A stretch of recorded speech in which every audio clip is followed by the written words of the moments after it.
Hello everybody, welcome to TopTeenFix channel.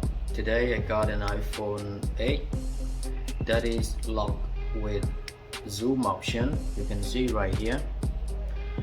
You cannot use just like a simple one.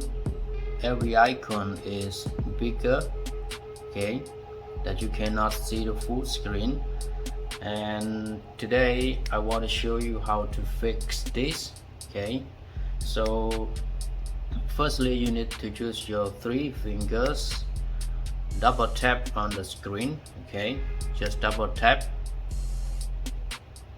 You see right here, if you just double tap on the screen, it will be zoom, okay, and another double tap, okay, it will make smaller.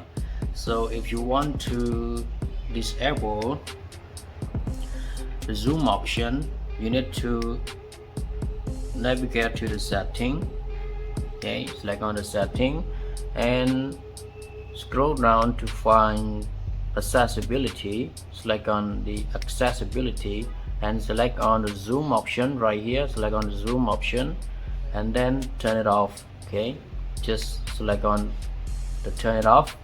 So after that, we cannot use the 3 fingers double tap on the screen to make the zoom option.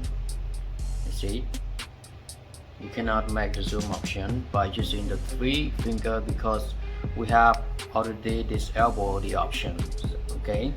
So that's it for the zoom option fixing, and thank you for watching, and please don't forget to subscribe my channel.